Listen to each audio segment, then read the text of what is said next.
निवेदन करूंगा, दुनिया में ऐसा कोई समस्या नहीं जिस समस्या का कोई निदान नहीं।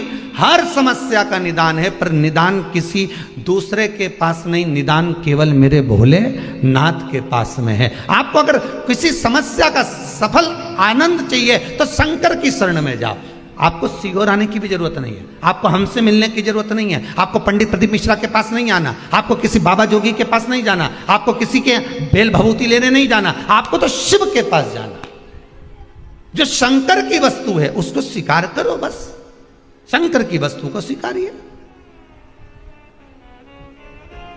शंकर की वस्तु को स्वीकार करना चालू कर दीजिए।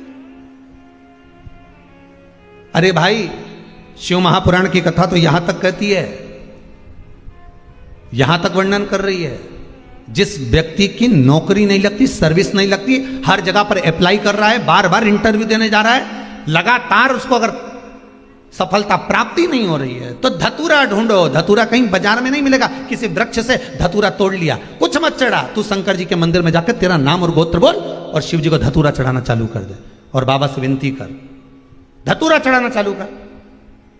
अब धतूरा कोई बहुत कीमती होता है क्या? बहुत पैसे का मिलेगा क्या?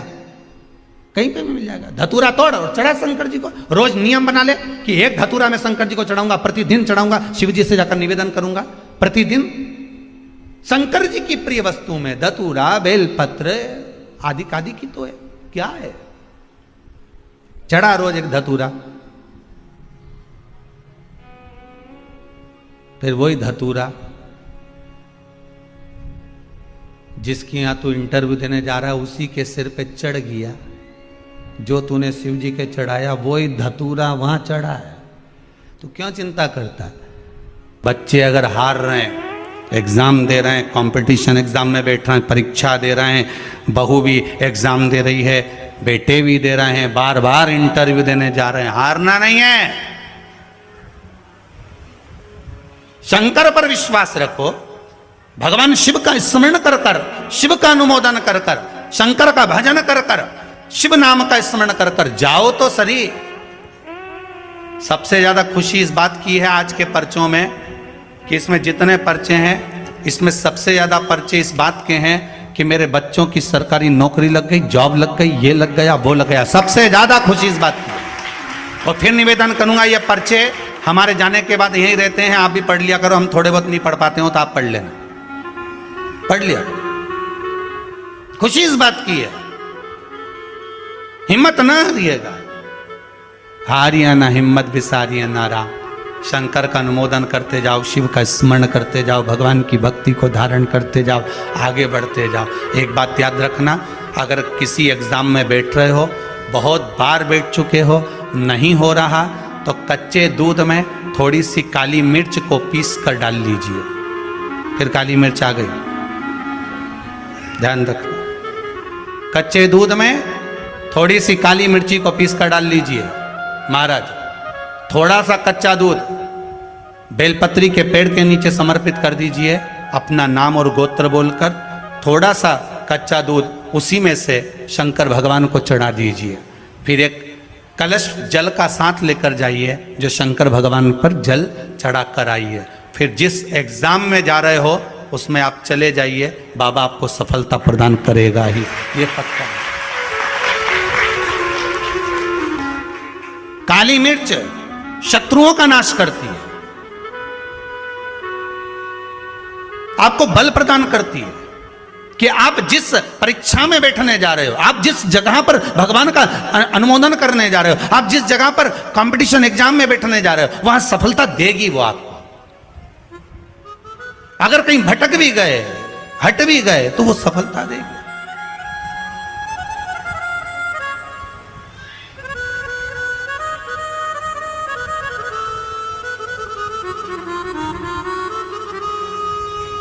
अभी कुछ दिन पहले की बात है,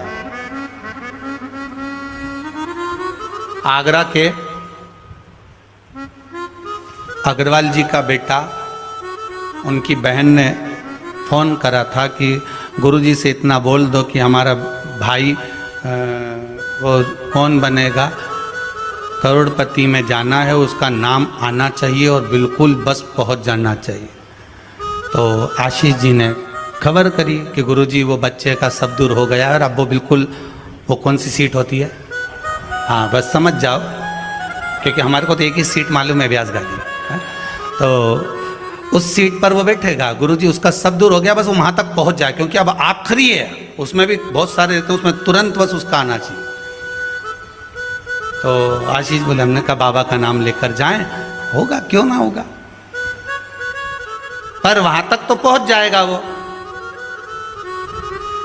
उसके बाद तो आशीष जी ने उनकी बहन को फोन कर कर कहा कि गुरुजी बोल रहे हैं वहां तक तो पहुंच जाएगा। उसके बाद तो कहा, उसके बाद तो मेरा भाई बड़ा, आप चिंता मत करो, बस वहां तक पहुंचा दो। उसके तो हमने कहा आशीष बस बता दो, शिव जी का स्मरण करो, पहुंचो। पहुंच गए।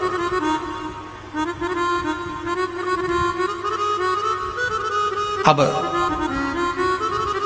फिर बोली बात याद रखना, गुरु कह रहा है कि पेड़ पे झंडा बांध दो, गुरु जी ने ऊपर चढ़ा दिया। उतरते समय उतरता गया उतरता गया उतरता गया, केवल 4 फीट की ऊंचाई बची थी, तो गुरु जी ने कहा वहां पांव रख ले, मां कोटर पकड़ ले, मां हाथ रख ले।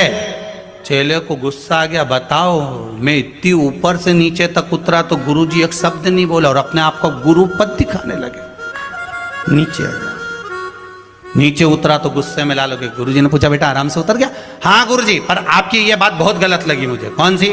मैं इतनी ऊपर से नीचे उतरा, आपने एक बार भी नहीं कहा कि वहां हाथ पकड़ ले, कि वो कोटर पकड़ ले, कि वो डाली पकड़ ले, और केवल जरा सी दूरी बची थी, जब तो मैं ही उतर जाता। तो आप बताने लगे कि कोटर पे पांव रख लेना, डाली पकड़ लेना, नीचे उतर जा आराम से, देख के उतरना, संभल के उतरना। गुरुजी बोले भैया बात इतनी सी है, जब व्यक्ति मंजिल तक पहुंचता है और मंजिल से जब नीचे उतरता है तब उसको डर लगता है, भय लगता है, कैसे चढ़ूंगा कैसे उतरूंगा। जब मंजिल करीब में होती है, घर पास में होता है, तो गाड़ी की स्पीड भी तेज कर ली जाती है। अब तो 3 किलोमीटर बचा है और मालूम पड़े वो 3 किलोमीटर के बीच में ही गाड़ी के सामने सुअर आ गया, तो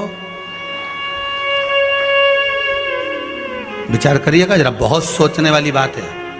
पशुपति व्रत आप कर रहे हो, पशुपति व्रत आप धारण कर रहे हो, पर निवेदन केवल इतना सा है कि आपकी स्पीड का ध्यान रखना, आपकी स्पीड का ध्यान रखिए।